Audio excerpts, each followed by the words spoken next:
할렐루야. 인사하겠습니다. 감사하고 축복합니다. 하나님이 코로나 상황에서도 여러분들에게 은혜 주실 줄 믿습니다. 조정건 시인의 벼랑 끝이라는 시가 있습니다. 시의 내용은 이렇습니다. 다 읽기는 좀 그런데 이 시 내용은 뭐 이렇게 헤어져 가지고 벼랑 끝이다 그런 내용이어서 그 전후는 다 빼버리고 이것만 넣습니다. 벼랑 끝만 바라보며 걸었습니다. 마음속 캄캄한 자물쇠로 점점 더 벼랑 끝만 느꼈습니다. 시인은 인생이란 벼랑 끝에 서 있을 때가 있음을 말해주고 있는 것입니다. 우리 역시 살다 보면 벼랑 끝이라는 때가 있습니다. 매우 다급하고 매우 절박한 상태를 의미하는 것이죠. 특히 코로나19로 인해 눈앞이 캄캄하며 살길이 막히며 우리는 벼랑 끝에 있음을 깨달을 때가 있습니다. 그럼에도 불구하고 학자들에게, 심리학자들에게 물어보기를, 아니 인문학자들에게 물어보기를, 인생 전체를 돌이켜보면 자신들이 가장 넘기 어려울 때는 언제였는가 라고 물어보면 10대도 20대도 아니고 노년도 아니라는 것입니다. 그럼 언제냐 했더니 바로 중년의 시기였다는 것입니다. 인생의 벼랑 끝으로 내몰린 느낌을 중년의 시기에 가장 많이 체험하고 겪는다는 것입니다. 성도 여러분, 우리가 오늘 본문 말씀을 읽었습니다. 이 말씀에 보면 벼랑 끝에 내몰린 한 여인이 등장합니다. 이 여인은 매우 절박한 상황에 있었습니다. 그 여인의 그 절박함을 만드는 것이 질병이었습니다. 그녀는 인생이 이제 곧 끝날 상황이었습니다. 벼랑 끝이란 말은 한 발짝만 건너가면 끝나는 상황을 의미하죠. 그런데 어느 날 예수님에 대한 소문을 들었습니다. 예수님이 죽을 병을 고쳐준다는 소식입니다. 이 여인은 예수님을 만납니다. 그런데 놀라운 일이 일어났습니다. 벼랑 끝인 줄 알았는데 그 벼랑 끝에서도 삶이 계속 진행되면서 그의 인생이 마무리되지 않았다는 것이었습니다. 그러면 여러분, 이 여인의 벼랑 끝은 무엇일까요? 본문 43절은 이 여인의 벼랑 끝을 정확하게 그 병명을 설명하고 있습니다. 다 같이 읽어봅니다. 이에 12해를 혈륜증을 앓는 중에 아무에게도 고침을 받지 못하던 여자가, 아무에게도 고침을 받지 못했기 때문에 벼랑 끝이라는 말은 그 누구도 도움이 안 되며 그 무엇도 자신에게 도움이 안 되는 상태를 의미하죠. 이 여인은 12년을 화열하는 병을 겪었습니다. 우리가 피가 계속 코피가 매일매일 쏟아진다고 생각해 보십시오. 근데 이 여인은 하혈을 한 거예요. 그것도 12년을요. 눈물과 고통과 역겨움과 냄새나는 그 세월을 보낸 것입니다. 이 여인은 많은 의사를 만나며 돈으로, 의사로 자신의 병을 고쳐보려고 했던 것이었습니다. 그런데 결국 그녀에게 남는 것은 바로 이 고통스러운 몸밖에 없었습니다. 이 그녀의 상태를 마가복음 5장 26절은 말해주고 있습니다. 다시 한번 볼까요? 마가복음 5장 26절입니다. 시작. 많은 의사에게 많은 괴로움을 받았고 가진 것도 다 허비하였을 때 아무 효험도 없고 도리어 더 중하던 차에, 이 여인은 가면 갈수록 자신은 돈도 써보고 의사도 만나보며 여러 상황을 다 했지만 자신은 돈도 다 잃고 허비되며 아무 효험도 몸에 차도도 없이 오히려 병이 심해졌다는 것입니다. 이게 벼랑 끝이죠. 사람도 도움이 안 되고 해결도 안 되는 상황. 우리는 각자의 고통이 있습니다. 가진 노력을 다하여 지금 겪는 이 고통을 없애보려고 또 없앨 수 있다고 생각했습니다. 그런데 해결이 안 되는 것입니다. 해결이 안 되고 해결할 수 없고 상황도 안 좋은 상황, 이것을 우리는 벼랑 끝이라는 것입니다. 벼랑 끝은 바로 조금만 가면 떨어지는 상황을 의미하는 것이죠. 성도 여러분, 특히 이 여인이 겪는 병을 유출병이라고 합니다. 여러분이 레위기서만 좀 읽어보면 이 유출병이 얼마나 저주받은 병이니까 나옵니다. 아마 모든 병 중에서 가장 저주받은 병으로 보는 것이 유출병인 겁니다. 피가 흐르는 병이에요. 온몸에서 피가 흐르고, 온몸은 아니죠. 어쨌든 피가 흐르는 병입니다. 그런데 중요한 것은 유출병에 걸리는 환자들은 생각하기를 내가 죄를 많이 지어서 하나님께 이 병을 받는다고 생각을 했다라는 것입니다. 그럼 이 여인도 그랬을 거라는 거예요. 그 여인도 내가 죄가 많아서, 지은 죄가 많아서 나는 이렇게 병이 걸리고 돈으로 뭐로 해도 안 되는 이런 상황에 처해졌다고 생각을 했다라는 것입니다. 성도 여러분, 여러분은 지금 어떻습니까? 힘든 일이 생기면 나는 하나님께 벌 받고 있다고 생각하지 않습니까? 그래서 자신을 향하여 죄책감이 듭니다. 사람들도 멀리합니다. 유추병 환자들은 사람들이 멀리하니까요. 사람들도 나를 멀리하고 색안경을 끼고 보기도 하는 것입니다. 우리에게 일어나는 일들을 해결하려는 노력을 다 해봅니다. 이 일 저 일 하면서 전문가도 만나고 사람도 만나고 이 사람 저 사람도 다 만나지만 결국 남는 것은 아무 도움도 되지 않는, 오히려 상황은 악화되는 것입니다. 정신적, 육체적으로, 사람 관계와 영적으로도 어려워지고 있는 것입니다. 우리는 한계를 경험하며 부족함을 깨닫며 아무것도 할 수 없는 그런 상황을 만날 때가 있습니다. 특히 코로나 상황을 겪는 우리에게 겪는 일들이죠. 성도 여러분, 이 여인은 벼랑 끝에 와 있었습니다. 절박한 상황이었습니다. 하지만 오늘 말씀에 보면 그녀의 삶은 계속해서 벼랑 끝인데도 진행되고 있었다는 것입니다. 그대로 마무리되지 않았다는 것입니다. 마침표가 찍혀지지 않았다는 것입니다. 그녀의 삶이 사람도 도움이 안 되고 자신도 해결할 수 없는 그 벼랑 끝에 서 있음에도 불구하고 왜 마무리되지 않았습니까? 오늘 보면 44절은 그 이유를 설명하고 있습니다.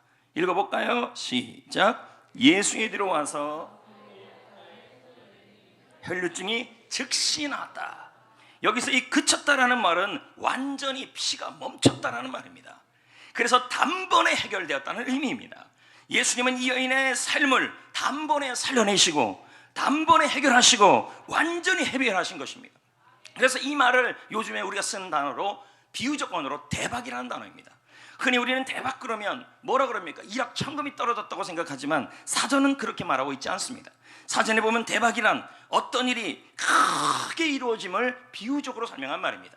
그러므로 대박이라는 뜻은 큰 일이 일어났다는 겁니다. 이 말은 나쁜 의미가 아니라 좋은 큰 일이 일어났다 의미로 쓰는 게 대박이라는 말입니다. 이 여인은 벼랑 끝에서 절박한 상황에서 절박으로 끝나지 않고 그녀의 인생이 대박으로 끝났습니다. 그래서 이렇게 정리할 수 있습니다.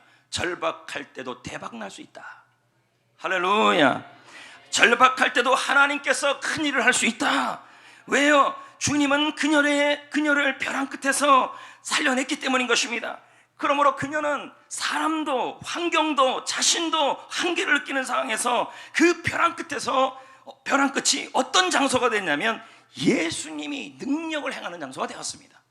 그러므로 성도에게 벼랑 끝은 끝 마침표의 자리가 아니라 하나님의 능력을 경험하는 자리인 줄 믿습니다. 여러분, 이스라엘 백성들은 400년 동안 종살이를 하면서 바로의 능력을 경험했습니다. 바로는 우리가 아는 파라오지요. 파라오는 얼마나 힘이 있었는지, 그의 권세가 얼마나 강력했는지, 그는 살아있는 권력이었습니다. 누가 파라오를 대적할 수 있겠습니까? 파라오는 살아있는 신처럼 여겨졌기 때문인 것입니다. 이스라엘 백성들은 400년 동안 있으면서 조상의 하나님에 대해서 들었습니다. 아브라함의 하나님, 이삭의 하나님, 야곱의 하나님에 대해 들어 알고 있었습니다. 그들은 이집트로 인도하여 기근 중에도 살려주신 요셉의 하나님도 들었습니다. 하지만 이집트에서 400년 동안 고통받고 있는데도 하나님은 침묵하시고 하나님은 능력을 보여주지 않았습니다. 그들은 생각했습니다. 내가 아는 아브라함의 하나님, 이삭의 하나님, 야곱의 하나님, 요셉의 하나님은 분명히 능력 있는 하나님이지만 그 하나님은 지금 나에게는 무능하신 분이시다. 그러면서 노예를 생활을 해갔습니다. 하나님은 이들의 믿음을 바꾸길 원했습니다. 이들의 생각을 바꾸길 원했습니다. 그래서 그들을 어디로 끌고 가냐면 벼랑 끝으로 끌고 갔습니다. 그것이 어디예요? 바로 홍해 바다 앞입니다. 물론 이집트에서 10가지 재앙을 통하여 그들은 하나님의 능력을 보았습니다. 야, 하나님은 능력이 계시다. 하나님은 바로 앞에서도 능력을 보이시는 분이시다. 그러나 여러분, 그 10가지 재앙이 있음에도 불구하고 바로는 살아있었습니다. 이 말은 살아있는 권력이 여전히, 바로가 살아있었다는 말은 바로가 여전히 이스라엘 백성들 앞에 벌벌 뜨게 하는 존재로 남아있었던 것이었습니다. 그들은 바로 왕을 볼 때마다 두려웠던 것이었습니다. 하나님은 그들의 눈에 보이지 않는데 바로 왕은 눈에 보였습니다. 그들은 아직도 보이지 않는 하나님보다 보이는 바로가 더 두려웠습니다. 살아있는 권력이 두려웠던 것이었습니다. 그런 그들에게 하나님은 진짜 하나님의 능력을 보여주고 싶었던 것이었습니다. 그래서 그들을 끌고 간 것이 어디냐? 인도한 것이 홍해 앞이었어요. 생각해 보세요. 홍해 앞에는 말 그대로 절벽입니다. 벼랑 끝입니다. 물에 빠져 죽든지. 근데 뒤에는 뭐가 옵니까? 살아있는 권력인 바로 왕이 그들 앞에 병거를 끌고 마차를 타고 쫓아오는 거 아니겠습니까? 이 상황에서 이스라엘 백성들은 벼랑 끝에서 아무것도 할 수 없는 것입니다. 근데 하나님의 백성을 벼랑 끝으로 끌고 가는 것은 하나님의 백성을 몰살시키려는 것이 아니라 하나님은 바로보다 크시다. 하나님은 바로의 권력보다 크시다. 하나님은 전능하신 하나님이라는 그 사실을, 경험을 그 장소에서, 홍해라는 벼랑 끝에서 하나님의 큰 일을 보여주기 위해서 하는 것입니다. 홍해는 그들이 경험하지 못한 극심한 벼랑 끝입니다. 그들은 절박했습니다. 홍해 앞에 할 수 있는 일이 뭐가 있겠습니까? 코로나 앞에 우리가 할 수 있는 일이 뭐가 있겠습니까? 질병 앞에 우리가 할 수 있는 일이 뭐가 있겠습니까? 해결할 수 없는 일 앞에서 우리가 할 수 있는 일이 뭐가 있겠습니까? 인생 앞에서 내가 할 수 있는 일들이 없을 때가 있다는 것입니다. 의지할 것도 없어요. 그러나 하나님은 그들을 벼랑 끝으로 끌고 가서 바로를 두려워하지 말아라. 살아있는 권력을 두려워하지 말아라. 진짜 중요한 것은 살아계신 하나님의 능력이다. 하나님의 능력을 벼랑 끝에서 보여주고 싶었던 것이었습니다. 그래서 출애굽기 14장 31절에 말씀하는 것입니다. 이스라엘이 여호와께 애굽 사람들에게 명하신 그 큰 능력을 보았으므로 백성이 여호와를 경외하며 여호와 그의 종 모세를 믿었더라. 여러분, 하나님은 벼랑 끝에서 이스라엘 백성들을 몰살시키려는 것이 아니었다는 거예요. 하나님의 능력을, 하나님의 큰 일을, 대박을 보여주기 위해서였다는 거예요. 성도에게 벼랑 끝은 몰살이 아닙니다. 마침표가 아닙니다. 할렐루야. 왜 나를 벼랑 끝으로 몰고 가십니까? 왜 나를 하나님 몰살시키는 장소로 몰고 갑니까? 혈류병 걸린 여인처럼 나를 왜 이런 12년 동안 아무 현상이 일어나지 않습니까? 나를 왜 벼랑 끝으로 몰고 갑니까? 의사도 돈도 나에게 효용이 없네요. 예수님을 만나려고 하기 위해서. 여러분, 몇 년 동안 기도했죠. 근데 하나님이 응답을 안 해주시고, 하나님의 백성임에도 불구하고 하나님이 침묵하십니다. 시간이 가면 갈수록 그렇게 기도하고 그렇게 주님을 믿고 그렇게 예배하는데도 내 삶은 벼랑 끝으로 몰려가고 있어요. 할 수 있는 게 없어요. 내가 할 수 있는 일이 없고 한계를 느끼며 살아가지만, 숨쉬고 있지만 이대로 끝날 것 같은 절박한 상황 속에 처해지고 있는 거죠. 이게 나의 가정에, 나의 인생에, 나의 삶 속에 일어나고 있다는 것입니다. 성도 여러분, 하나님의 백성이 하나님의 백성을 벼랑 끝으로 인도하는 것은 여러분을 그곳에서 마침표를 끌고 끝나는 것이 아니라 하나님이 그곳에서 하나님의 능력, 하나님의 큰 일을 보여주고 하나님의 능력을 통해 하나님이 살아계심을 느껴서 하나님을 더 잘 믿게 하는 그 장소로 만들기 위해서라는 것입니다. 벼랑 끝에서 저와 여러분은 무능합니다. 뭘 할 수 있겠습니까? 그러나 홍해 앞에서, 벼랑 끝 앞에서 홍해가 크게 보이지만 하나님은 말씀합니다. 네가 홍해 못 이기냐? 난 홍해보다 더 능력 있는 하나님이다. 인생이 절박합니까? 하나님은 절박할 때 대박을 주시는 분이십니다. 큰 일을 경험하게 하시는 분이십니다. 그러면 여러분, 벼랑 끝에 서 있는 이 여인을 예수님이 왜 살려주냐는 거예요. 당시에 여러분, 예수님을 보려고 몰려왔던 무리가 굉장히 많았어요. 오늘 본문 말씀에 보면 예수님이 말합니다. 누가 나를 건드렸다, 누가 나를 만졌다 그랬더니 베드로가 뭐라 그럽니까? 예수님, 무리가 많아서 예수님을 만진 사람이 너무 많아요. 근데도 살아난 여인은 이 여인 하나밖에 없어요. 많이 예수님을 터치했는데 살아난 여인은 이 여인밖에 없다는 거죠. 그러면 여러분, 오늘 코로나19로 전 세계의 교회와 한국교회와 또 한국교회 성도들과 또 이 자리에 있는 성도들이 다 벼랑 끝에 몰려가는 상황에 처해질 수 있죠. 그럼에도 불구하고 우리의 삶이 벼랑 끝으로 끝나지 않고 이 상황이 하나님의 능력과 하나님의 큰일과 하나님의 대박을 경험하는 장소가 되어야 합니다. 그러기 위해서 이 여인의 믿음을 보아야 합니다. 이 여인의 믿음은 어떤 믿음이냐는 거예요. 제가 보면 묵상해 본 바에 의하면 정말 대단한 믿음이 아니에요. 주님께 한 건 두 가지밖에 없어요. 근데 주님은 이걸 믿음이라 본 거예요. 내 믿음이 너를 구원했다. 평안히 가라. 그녀의 믿음은 두 가지였어요. 자, 44절을 볼까요? 한번 볼까요? 이 믿음을 품으면 여러분, 하나님께서, 예수님께서 여러분의 믿음을 보시고 그 벼랑 끝이 능력의 장소, 할렐루야, 하나님이 큰 일을 행하는 장소 되게 하여 주실 것입니다. 보자고요. 예수의 뒤로 와서 그의 옷가에 손을 대었다고 얘기해요. 자, 여기서 한번 보자고요. 그녀는 혈류증이 걸렸다, 유출병이 걸렸다라는 말은 일반적으로 그 당시 인식으로 본다면 너는 죄가 많다. 그러니까 네가 하나님께 벌을 받고 있다라고 생각이 드는 거예요. 그러면 여러분, 이런 상태라면 주님께 나갈 수가 없죠. 죄책감이 있고 남들이나 자신도 죄로 인해서 이런 병이 왔다고 생각이 드는 상황임에도 불구하고, 그리고 자신의 인생이 무능함에도 불구하고 그녀는 어떻게 합니까? 예수님께로 가까이 가고 있어요. 이게 믿음이란 얘기예요. 여러분, 내가 죄책감이 있어도, 내가 잘못을 하고 있어도, 내가 무능해도, 내가 예수님에 대하여, 아니 하나님에 대하여 절망하고 있어도 주님께 가는 거, 이게 믿음이에요. 할렐루야. 믿음이란 여러분, 벼랑 끝에 있어도, 무능력함을 경험해도, 정죄감이 들어도, 한계상을 경험해도, 사람들이 여러분을 멀리해도 더욱더 주님 곁으로 가는 거예요. 저는 이 말씀을 묵상하면서 요한복음 11장이 생각이 났어요. 요한복음 11장에 보면요, 예수님이 죽은 나사로를 살리는 사건이에요. 나사로는 예수님이 너무 아끼고 사랑하는 사람이었어요. 마르다와 마리아도 예수님이 사랑하는 자매였죠. 이 오누이는 한 가족입니다. 이 가족이 얼마나 좋은 단란한 가족이에요.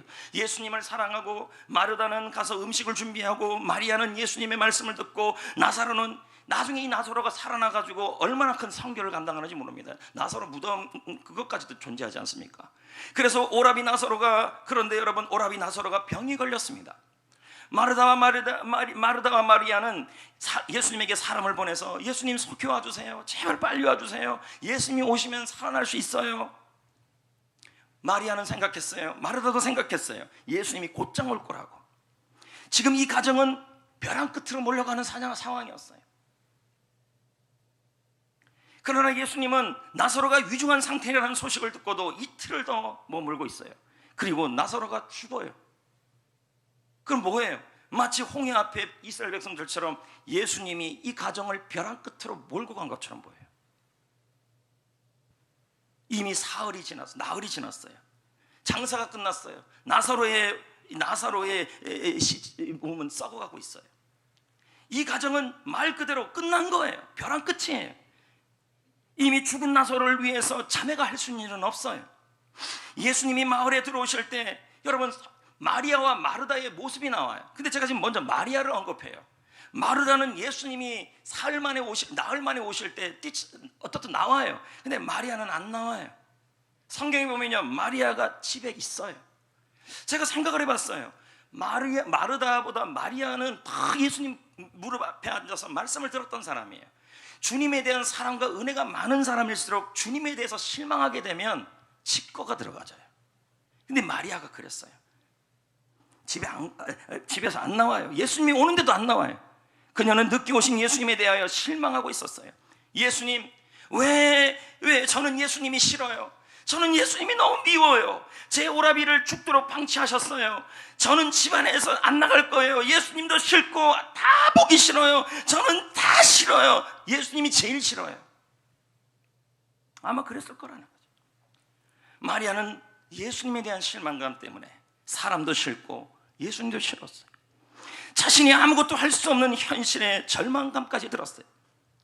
그런데 여러분, 예수님이 어떻게 아십니까? 마리아에게 찾아가서 데려 나오면 좋은데 이상하게 여기에 보면 마리아를 데리러 안 가요. 요한복음 11장 28절에 선생님이 너를 부른다고 사람을 보내요. 뭔가 예수님이 의도가 있다는 거예요. 일반적으로 예수님이 아픈 사람, 힘든 사람 있으면 직접 가서 일으키기도 해요.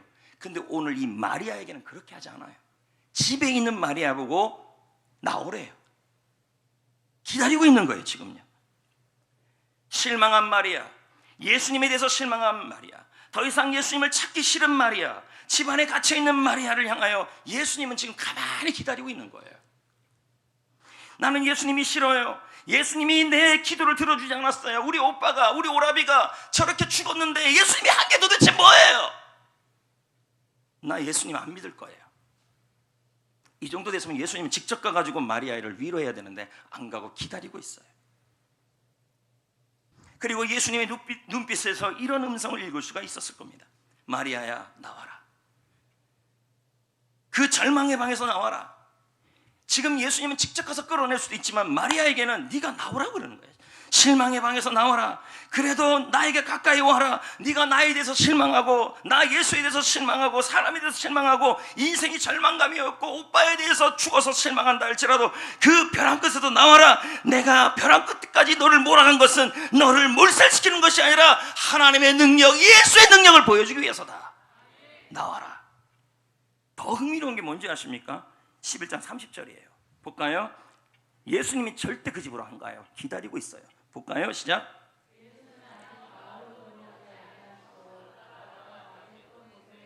그대로 서 있어요. 마르다랑 먼저 만났거든요. 근데 마리아를 찾으러 안 들어가요. 그대로 서 계셔요. 예수님의 의도가 있어요. 너 나에게 믿음이 보여야 된다. 너 실망했느냐? 나에 대해서 실망하고 하나님에 대해서 실망하고 예수에 대해서 실망하고 인생이 절망들고 가정이 벼랑 끝까지 와서 아무것도 할 수 없느냐? 그래도 집안에 있지 말아라. 나를 믿고 나에게로 더 가까이 나에게로 나오는 그 믿음만은 보여라. 그걸 얘기하는 거예요. 11장 31절을 볼까요? 마리아가 나와요 안 나와요? 이 말씀 듣고요. 나와요. 정말 예수님이 미워요. 예수님이 실망스러워요. 왜 우리 가정 이 지경까지 만들었습니까? 얼마나 믿겠습니까? 왜 내 삶을 이 지경까지 만들었습니까? 우리 오빠가 죽으면 우리 가정은 뭐 먹고 삽니까? 이 지경까지 만드는 예수님의 이 집에도 불구하고 그는 하나님의 전문 용어 쓸게요. 하나님께 삐진 거예요. 아주 단단히 삐진 거예요. 예수님께. 그럼에도 불구하고 나왔어요. 이게 믿음이라는 거예요. 혈병 걸린 여인처럼. 볼까요? 나왔나 안 나왔나? 마리아가 예수 계신 곳에 와서 배웠고 그 발 앞에 엎드렸다. 그렇죠?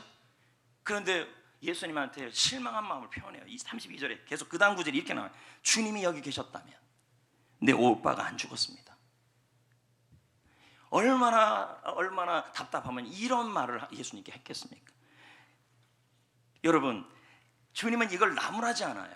그녀가 예수님에 대해서 실망해도 예수님 앞에까지 나온 것을 뭐라 보냐면 믿음으로 본 거예요.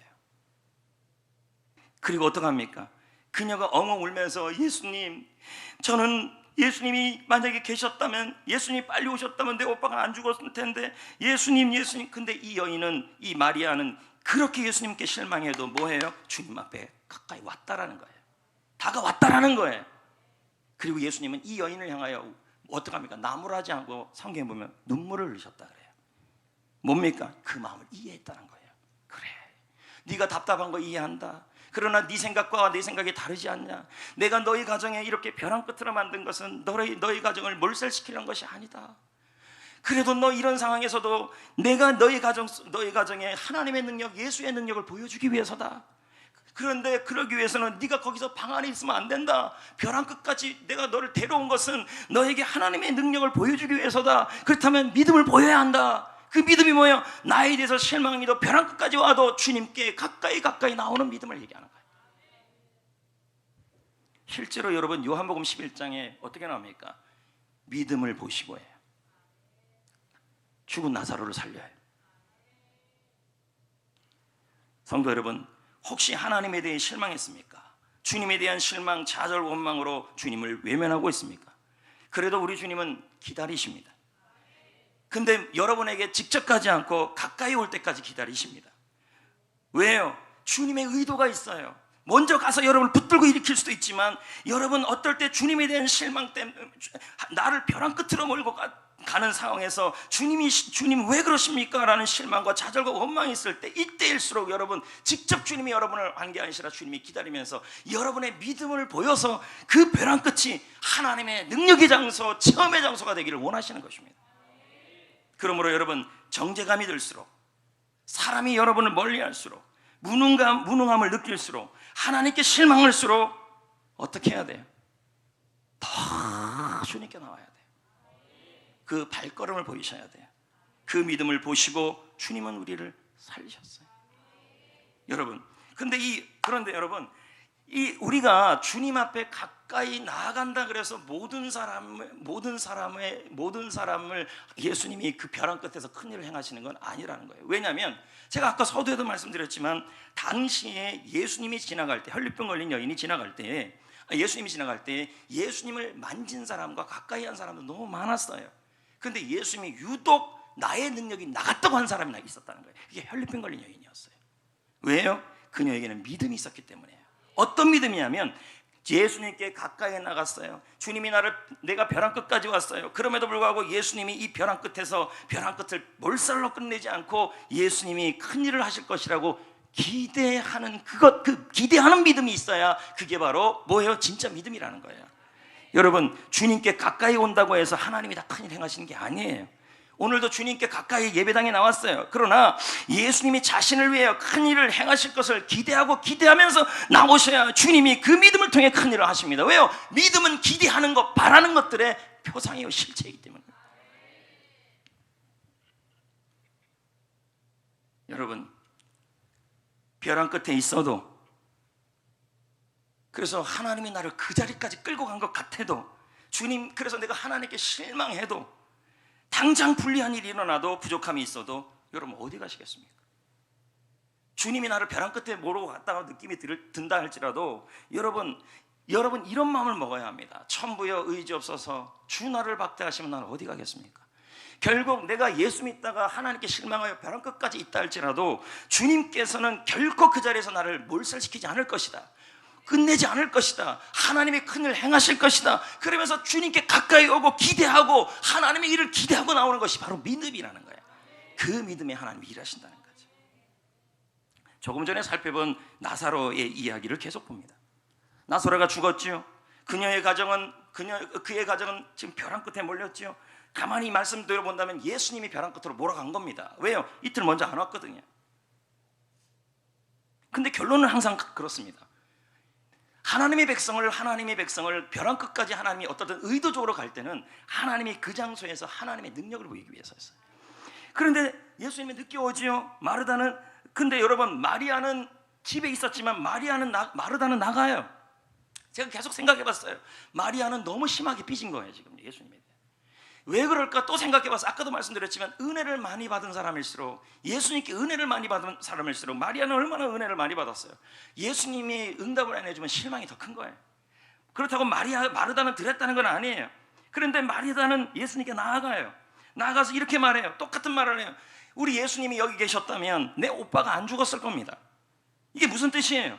주님은 왜 그토록 간절히 원하던 시간에 오시지 않았어요? 왜 그토록 간절히 원하던 장소에 있지 않으셨어요? 주님이 원망스러워요. 주님이 섭섭해요. 주님 때문에 내가 마음이 상했어요. 믿음 때문에 마음이 상했어요. 예수 때문에 마음이 상했어요. 성경께서 목회하면서 이런 성도들 많이 봤어요. 내가 응답했는데 왜 우리 가정은 벼랑 끝이고, 내가 기도하고 헌신하고 믿음 생활했는데 왜 나의 사업장은 계속 벼랑 끝입니까? 단단히 삐진 거죠. 내가 그렇게 애타게 샀는데. 지금 마리아의 고백과 마르다의 고백이 같아요. 왜 내 삶은 자꾸 벼랑 끝이라는 거죠. 어떤 교회에서 있었던 일입니다. 한 성도가 백혈병에 걸렸어요. 작은 교회였기 때문에 온 소식이 교회에 퍼졌어요. 교회가 비상에 걸렸어요. 그분의 믿음을 성장시키려는 하나님의 뜻이다. 모든 교인이 한 마음으로 이 백혈병에 걸린 성도를 위해 기도했어요. 기도 체인을 만들어 온 교인이 기도에 동참했어요. 극기야는 철학 기도까지 했어요. 밤새도록 이 하늘을 위해 한 마음으로 교인들이 기도했어요. 목사님도 열정적으로 기도했고 병에 걸린 성도도 더 깊은 믿음으로 나아가기 시작했어요. 주에 믿지 않던 이웃들이 말하기 시작했어요. 만약에 이 백혈병 성도가 살아나면 나는 예수님 믿겠다. 막 이런 일들이 일어나고 있는 거예요. 성도님들은 고백해요. 분명히 이 병은 나을 것이다. 우리도 원래 결론은 이렇게 나와야 돼. 낫는다고 결론이 나와야 돼요. 주님께서 이 병을 고쳐줄 것이라는 확신들이 생기기 시작했어요. 그런데 마침 병이 호전되기 시작했습니다. 교인들은 환호했습니다. 야, 병이 나을 것이다. 그런데 갑자기 어느 날 상황이 달라졌어요. 이 성도의 몸이 이상 반응이 나타난 것입니다. 결국 묵인실에서 며칠을 연명하다가 그만 세상을 떠나고 말았어요. 이 형제를 잃은 후에 교회는 시험에 빠졌습니다. 목사님이 영적 권위는 땅에 떨어졌습니다. 온 교인들도 이 형제만은 살아났어도 교회는 부흥되었을 것이라고, 믿음도 성장하고 교회가 하나 됐을 것이라고 말하면서 실망하기 시작했어요. 이후 목사님이 기도하자고 하면 성도들이 말합니다. 저는 기도에 효과가 있는지 모르겠습니다. 더 이상 기도하지 않을 겁니다. 그 성도가 돌아가신 다음부터는 저는 기도 끊었습니다. 끊을 게 없어서 기도를 끊습니까? 술을 끊어야죠. 기도 끊었다는 거예요. 실제로 그 성도가 죽고 난 이후에 하나님을 떠나고 교회를 떠나는 성도들이 그 교회에 많이 생겼습니다.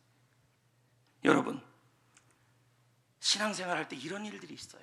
믿음 생활 하다가 마치 마르다와 마리아처럼, 혈류병 걸린 여인처럼 주님께서 우리를 벼랑 끝으로 몰아가서 내가 이도저도 못하는 상황에 빠뜨리게 하시고, 그래서 내가 하나님에 대하여 탄탄히 삐치게 만들어요. 그래서 마리아처럼 집에만 있게 만들어요. 얼마 전까지만 해도 교회를 그렇게 불티나게 왔다가 하여튼 몇 주 동안은 한 번도 안 보이기도 하고, 이게 다 뭐야? 삐친 거죠. 하나님에 대해. 하나님께 도움을 구했지만 응답받지 못하고 그저 방치되어 온 것 같은, 하나님이 내 인생만, 우리 가정만, 우리 교회만 방치한 것 같은 배신감이 들기도 합니다. 하나님을 사랑하고 믿었는데 나는 벼랑 끝입니다. 실망감이죠. 하나님이 적어도 이번만큼은 해결해 주실 줄 알았어요. 이번만큼은 주님이 해결해 줄 줄 알았어요. 그래야 모든 일이 예상에 맞아 떨어지는 겁니다. 그런데 아무 응답이 없는 거죠. 얼마나 실망이 들겠습니까? 너무도 주님이 나를 끝까지 몰아가는 거죠. 어느 젊은 부부가 아이를 낳고 기도하여 아이를 얻었어요. 얼마나 행복한지 몰라요. 아이가 2살 때 일이었습니다. 아빠가 퇴근하고 오는데 아이가 아빠를 너무 좋아하는 거예요. 그래서 아파트 난간에서 아빠를 지켜보다가 아빠 부르다가 그만 떨어지고 말았어요. 이게 다 실제 일어나는 일이에요. 부모는 혼수 상태에 빠진 이 아이를 붙잡고 눈물로 하나님께 기도해요. 하나님 왜 그렇습니까? 며칠 동안을 간절히 기도해요. 근데 기도가 응답이 안 돼요. 그냥 하나님이 데리고 가신 것처럼 보여요. 그날 이후부터 이 부부는 주님을 찾지 않아요. 마치 마리다와 마리아처럼 하나님에 대해서 실망했어요. 하나님을 믿지 않겠다고 하며 교회를 떠나면서 이렇게 말했어요. 만약 하나님이 살아계시다면 우리 가정은 이렇게 되지 않았을 거예요. 저는 하나님이 없다고 생각해요. 마치 마르다와 마리아의 절규였습니다. 만약 주께서 여기 계셨다면 내 오라비가 안 죽었을 것입니다. 마르다와 마리아는 이미 벼랑 끝까지 왔어요. 죽은 오빠를 위해 할 수 있는 일이 없고 내 인생을 위해서 할 수 있는 일도 없어요. 더 이상 희망도 안 보여요. 마르다는 주님 앞에 고백을 해요. 뭐라 그런지 아십니까? 예수님, 요한복음 11장에 나와요. 네, 예수님, 이제라도 주님께서 무엇이든지 하나님께 구하는 것을 주실 줄 압니다. 아주 똑똑한 말이에요. 교인들 중에 이런 정도도 없는지 아세요? 목사님 알아요. 주님께서 응답되는 거 다 알아요. 다 안 돼요. 마르다도 다 안 돼요. 주님께서 무엇인지 해줄 수 있다는 걸 안 돼요. 하지만 이거만은 안 된대요. 죽은 오라비 벼랑 끝에서는 예수님이 절대로 살릴 수 없다. 그건 안 믿겠다는 말이에요. 근데 예수님이 이렇게 말해요. 요한복음 11장에 네 오라비가 살 거다. 벼랑 끝에서 하나님의 능력을 볼 거다. 그랬더니 마르다가 말해요. 얼마나 성경적 대답을 하는지 몰라요. 저는 이런 대답을 하는 성도들이 많이 있을 거라 생각합니다. 마지막 부활 때에 다시 살아날 줄 내가 아나이다. 성경은 너무 잘 알아요. 중요한 것은 지금인데, 성경 속에 있는 아는 것만이 아니라 지금 믿는 게 중요한데 그냥 안다요. 그랬더니 예수님이 마르다에게 뭐라 그래? 그 유명한 말씀, 나는 부활이요 생명이니 나를 믿는 자는 죽어도 살겠고 벼랑 끝에서도 하나님의 능력을 볼 것이고 살아서 나를 믿는 자는 영원히 죽지 않느냐. 이것을 내가 믿느냐? 이게 무슨 뜻이에요? 나는 부활이요 생명이니 죽은 자도 살리는 생명이라는 거예요. 그래서 마르다가 뭐라 그럽니까? 드디어 마르다가 믿음의 고백을 해요. 11장 27절입니다. 제가 아까 뭐라 그랬습니까? 믿음은 하나님, 내가 하나님께 실망해도 벼랑 끝에 있어도 할 수 없어도 하나님께 가까이 나오는 거예요. 예수님께 가까이 가는 거예요. 가까이 가는 것으로 끝이 아니에요. 마르다의 차원에서 뭐까지 가야 되냐면 예수님에 대해서 큰 일을 행하실 수 있는, 벼랑 끝에서도 그 일을 행하실 수 있는 예수님을 고백하는 게 믿음이에요. 기대하는 게. 근데 마르다가 드디어 그 고백을 해요. 볼까요? 중요한 구절이에요. 시작. 이르되 주여 그러하여 주는 그리스도시요 세상에 오시는 하나님의 아들인 줄을 내가 믿나이다. 예수님이 하나님의 아들이래요. 마르다는 지금 상황에 집중하지 않아요. 오히려 이렇게 고백하는 거예요. 예수님, 내 상황은 이렇습니다. 벼랑 끝까지 왔습니다. 솔직히 예수님에서 실망했습니다. 그러나 나는 예수님이 하나님의 아들임을 믿습니다. 이 말은 죽은 자를 살리시는 신임을 믿습니다. 벼랑 끝에서도 일하시는 예수님의 능력을 나는 믿습니다. 예수님을 기대합니다. 하나님의 아들이라는 고백을 하는 거예요. 여러분, 벼랑 끝에서도, 예수님에 대해서 실망해서도 예수님은 우리를 그 벼랑 끝에서 끌고 간다고 해서 몰살시키는 것이 아니라 예수님은 그곳에서 여러분에게 하나님의 능력을 경험하게 하시고, 그렇기 때문에 그 속에서 주님께 더 가까이 나가, 주님이 나를 바꿔하는 것 같아도 그래도 주님께 가까이 가고 그 속에서도 주님을 기대하셔야 돼요. 그 믿음을 통하여 나사로의 삶은 살아났고 계속되었고 마르다와 마리아의 삶도 계속되었습니다. 저는 참 부족한 사람입니다. 신학대학 갔을 때 그 경험을 더 많이 했습니다. 저보다 영적으로 뛰어난 학생들이 참 많았어요. 책도 많이 읽고 도서관에 그렇게 오래 앉아있고 찬양도 잘하고 기도도 많이 하는 학생들이 참 많았어요. 그들 앞에 있으면, 그대 앞에만 서면 작아지는 것 같았어요. 부족함을 느꼈어요. 왜 이리 나는 못났다는 그런 생각도 들었어요. 한계 앞에 섰을 때, 벼랑 끝 앞에 섰을 때 나의 부족함을 느끼면서 하나님께 어떨 때는 실망도 했어요. 왜 하나님은 나를 이렇게 태어나게 하셨나? 하나님은 나에게 왜 나를 이렇게 부족하게 태어나게 하셨나? 기도해도 왜 이렇게 응답이 없나? 그럼에도 불구하고 제가 했던 게 있었어요. 그렇게 한계 앞에, 벼랑 끝 앞에 하나님께 실망했을 때에도 제가 했던 것은 그래도 주님께 가까이 갔다는 거예요. 그럴 때 들 때마다 기타를 메고 산에 올라가서 저 하늘나라, 1부에는 이런 거 안 불렀어요. 2부는 부르고 있는 거예요. 아기별님 막 부르면서, 그러면서 저는 요즘 비가 말하는 그 깡을 했던 겁니다. 저는 벌써 깡을 했습니다. 그때 한 10깡을 한 것 같습니다. 친구가 10시간은 너무 무리죠. 1시간 기도하면 저는 1시간 30분을 깡으로 했습니다. 그 친구들이 2시간 기도하면 저는 2시간 10분, 20분을 깡으로 했습니다. 하나님이 하실 일을 다 가까이 가면서 기대한 거예요. 주님께 실망해도 그렇게 기대하고 간절함을 절박한 믿음으로, 아니 절박할 때 간절함으로 믿음으로 표현한 거예요. 담임 목회할 때도 마찬가지. 담임 목회 경험이 없었지 않습니까? 지금 16년의 담임 목회를 하는 가운데 왜 제가 한계를 느끼지 못하고 무능함을 왜 경험하지 못했겠습니까? 설교 준비와 제자 훈련하고 각종 사역을 할 때 보면 참 많이 부족함을 느낍니다. 어떨 때는 제가 벼랑 끝에 서 있는 느낌을 받기도 해요. 그리고 목회를 하면서도 하나님에 대해서 실망을 왜 안 하겠습니까? 그럴 때마다 제가 했던 일이 있어요. 그건 절박할 때 간절했다는 거죠. 열정. 남들보다 더 노력했고 남들보다 다 하나님께 가까이 가려고 했습니다. 그리고 기대한 거예요. 벼랑 끝에서 하나님의 큰 일을요. 지금도 1시 30분에 일어나서 새벽에 교회 나옵니다. 월요일부터 주일까지 일주일 내내 그렇게 합니다. 남들보다 부족하다고 생각하니까 다 간절하게 말씀을 준비합니다. 금주의 말씀을 위해서 한 달 전에 묵상하고 책을 읽고 준비하며 이 설교 한 편을 설교할 때 내가 하나님께 저는 부끄러움이 없어야 된다고 생각하면서 준비를 합니다. 매주 말씀 준비 이렇습니다. 한번 제가 예를 들어보겠습니다. 그러니까 제가 얼마나 간절하게 깡으로 하는지를 보라는 얘기예요. 실망을 해도. 그럼 7월 둘째 주가 이번 주 아닙니까? 그럼 이번 둘째 주에 제 말씀 스케줄이 이겁니다. 그러면 7월 둘째 주에 7월 셋째 주 설교가 해야 되지 않습니까? 그럼 뭐예요? 이미 지난주에 설교는 다 초안은 끝났어요. 그러니까 뭐예요? 월요일날 치고 있는 거예요. 그래서 월요일날 다 끝내요. 이미 주일 설교를. 일주일을 묵상하는 거죠. 설교가 이미 딱 끝나요. 일반적으로 토요일날 마치는데 저는 월요일날 끝나요. 그것을 끝납니까? 그러면 셋째 주 설교는 그렇게 준다 치고 일주일 동안 묵상하고, 그럼 넷째 주 설교 준비를 금주에 또 시작하는 거예요. 뭘 준비하는데요? 책과 연구로 설교 구조를 잡아둔 것을 가지고 뭐 하냐면 초안을 잡아요. 그러니까 넷째 주 설교는 지난주에 이미 초안이 끝났어요.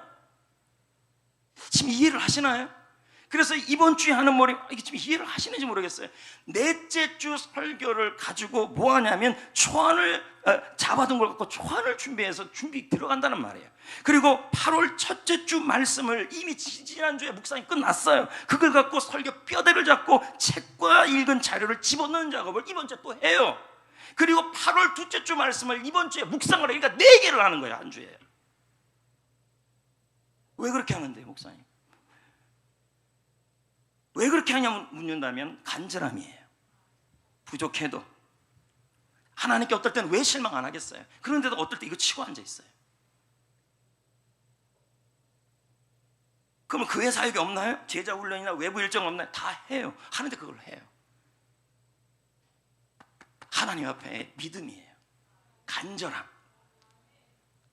건축은 어떻게 했는데요? 건축을 제가 알아요? 인테리어를 알아요? 그러니까 기도 중에 하나님 주신 감동과 관련 자료를 매일 보는 것이고, 건축하다가 왜 하나님께 실망 안 하고 왜 제가 한계사항이 없었겠어요? 그래도 뭐예요? 무릎 꿇고 있더라는 거예요. 하나님께 벼랑 끝으로 몰고 가더라도 저는 무릎 꿇고 있고, 그 속에서 이 건물을 통해서 하나님께서 큰일을 할 것을 또 기대하고 있더라는 거예요. 우리 성도들도 아침 마찬가지 아니겠습니까? 아침이면 관계자분들과 매일 미팅을 하며 얘기를 나누고 그날 공사를 진행하고, 그래서 금주에 에스나무 쉼터와 그 교회 공사를 진행해 왔죠. 다 끝났나요? 아직도 안 끝났어요. 왜요? 디자인 보수를 해야 되고 디자인 추가 12개를 더 해야 돼요. 그리고 에스나무 쉼터 조명을 해야 돼요. 저기서 저녁에 아주 무드 있게 해야 돼요. 페인트도 좀 발라야 돼요. 성도 여러분, 저는 벼랑 끝에서도 하나님을 간절히 기대했습니다. 하나님께 실망해 또 하나님께 나아갔고, 왜요? 주님께 내가 실망해서 그렇다 할지라도 주님이 나를 박대한다 할지라도 주님 앞에 가야죠. 왜요? 주님은 벼랑 끝에서 나를 몰살시키는 분이 아니시니까. 성도 여러분, 저는 코로나19 상황에서 목회해야 하는 상황에 처해져 있습니다. 말 그대로 벼랑 끝에 서 있는 것 같을 때가 있습니다. 코로나 앞에서 부족함을 느낍니다. 무능함을 느낍니다. 멘붕에 처한 목회자들도 있습니다. 뭘 해야 좋을지 모르겠다고 말씀하시는 분들도 계셨습니다. 코로나는 잠잠해지지 않고 오히려 숫자가 60명을 넘어가고 또 어저께는 좀 줄어들기도 하고, 생활방역이라는 1단계에서 다시 사회적 거리 수위를 높여야 한다는 말까지 나오고 있습니다. 언론은 특히 교회가 감염병의 온상이라고 언급하고 있는 것처럼 보입니다. 식당, 술집, 커피숍은 모임 금지 요청이 없으면서도 유독 교회 식사 모임이나 소그룹 모임이 전염병의 온상으로 여겨지고 있습니다. 지난주 정부는 소모임 전면 금지 조치를 발표했습니다. 정부가 말한 조치는 대부분의 한국 교회가 지금 현재 지키고 있는 일들이었습니다. 사찰과 성당 앞에 성당들도 지금 발생하고 있는데 유독 교회에 지명하여 조치를 내리고 있었습니다. 교회가 감염병의 온상으로 보고 있는 것이었습니다. 예장 합동총회장은 지난번 예배와 달리 이번에는 바로 하루 만에 담화가 나왔습니다. 교회보다 훨씬 모임 빈도수가 높고 오래 대면하는 사회 각계의 모임은 괜찮고 유독 일주일에 몇 번 모이지도 않는 교회를 향하여 감염병의 온상으로 만들어놨다. 역차별이다. 기독교 탄압의 시작점이다. 한국기독교총연합회도 발표를 했습니다. 교회 소모임은 그 안에 확진자가 자체 발생한 것이 아니었다. 외부에서 무증상 확진자가 들어와서 발생한 것이었다. 일반적 모임이 대부분 정상적으로 진행되고 있는 상황에서 유독 교회의 소모임만 감염병의 온상으로 된 것으로 지목하는 것은 너무 안이한 대응이다. 동호회, 회의, 일반 소모임, 커피숍에 대한은 괜찮다고 그럽니다. 왜 금지하지 않을까요? 기독교인에게는 생명 같은 일에 엄정한 조치를 내리면서 왜 교계와 이 일에 대해서 소통하지 않았을까요? 교회는 감염병의 온상이 아닙니다. 전체 확진자 12,293명 중에서 약 1.8%, 이것은 신천지, 물류센터, 콜센터, 방문센터, 운동시설, 병원보다 적은 수치입니다. 언론의 집중 보도와 반복 보도로 많게 느껴졌을 뿐입니다. 제가 100번 양보해도 2015년 통계에 기독교가 한 960만 정도 됩니다. 그럼 제가 100번 양보해 봅시다. 그러면 현재 코로나로 인해서 교회 출석률이 대형 교회 같은 경우는 30%도 안 돼요. 그럼 지금 또 양보해서 내가 50%라 칩시다. 50% 출석한다고 가정해도 주일 예배 출석 신도 중에 코로나 감염은 겨우 0.0051%밖에 안 됩니다. 84,000개의 교회 중에 확진자 발생은 겨우 22교회 0.02%입니다. 1%도 안 되는 수치입니다. 그런데 그래도 여러분 교회가 전염병의 온상입니까?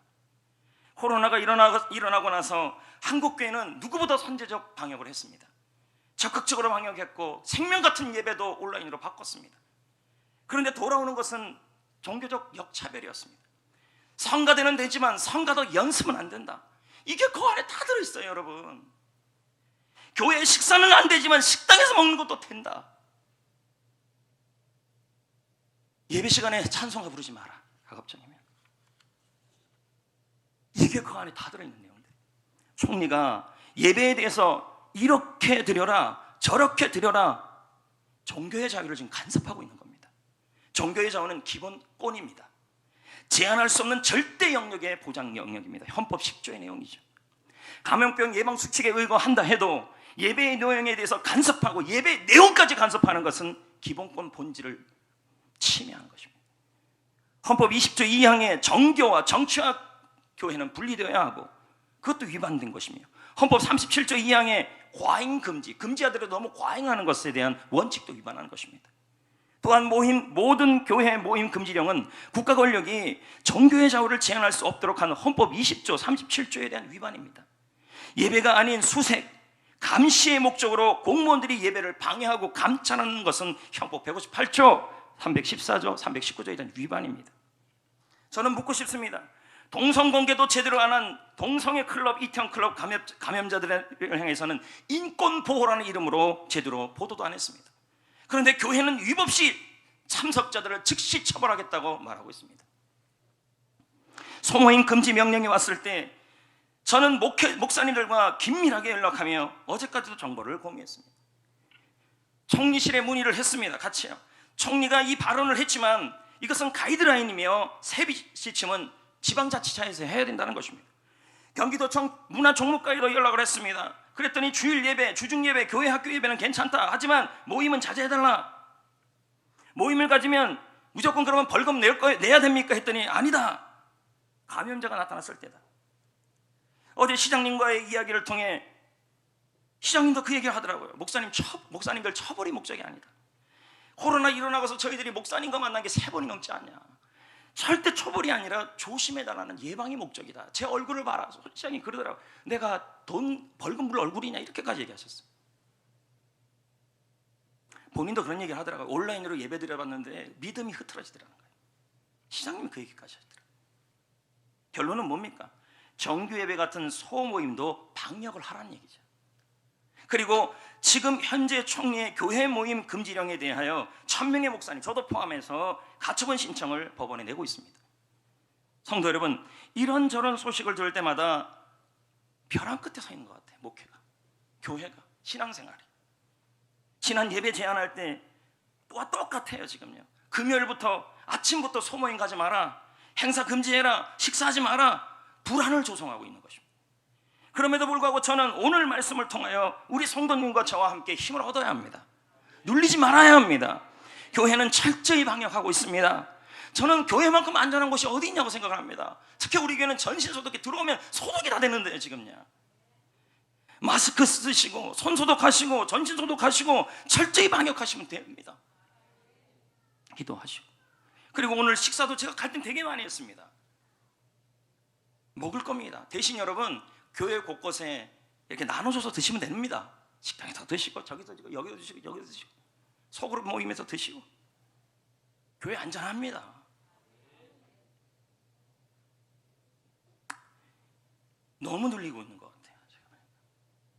여러분 우리는 기억해야 합니다.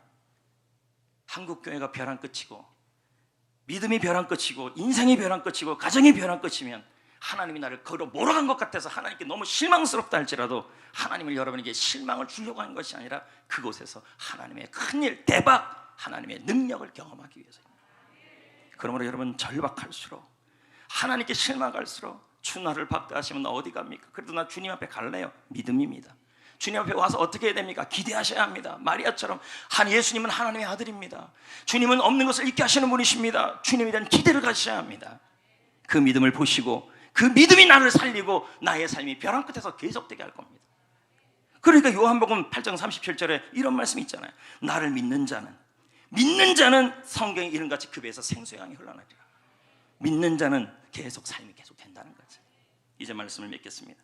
안겸지 작가가 말합니다. 절박함을 간절함으로 바꿔야 산다. 여러분 절박할 때 간절합시다.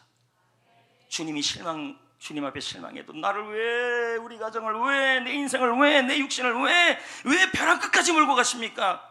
그런 일이 일어나도 주님을 기대합시다. 가까이 갑시다. 절박할 때 간절하면 대박이 됩니다. 삶은 계속됩니다. 그래서 우리가 여기에 모인 우리 그 2절 있잖아요. 2절 3절 그 가사가 오늘 말씀하고 똑같아요. 한번 불러보고 오늘 말씀 예물 드리는 시간을 가져봅시다. 2절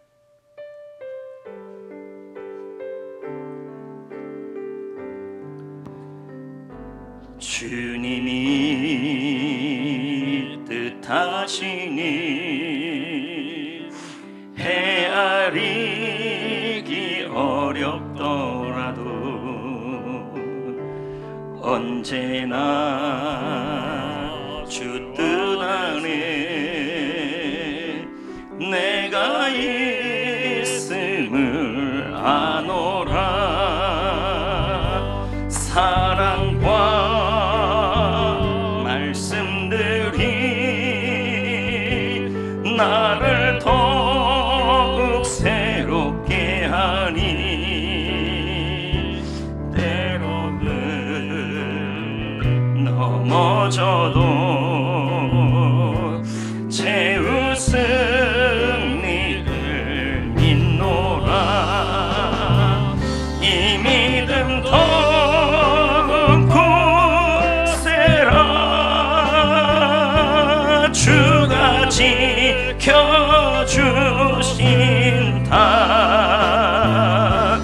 어둠 밤에도 주의 밝은 빛 인도하여 주.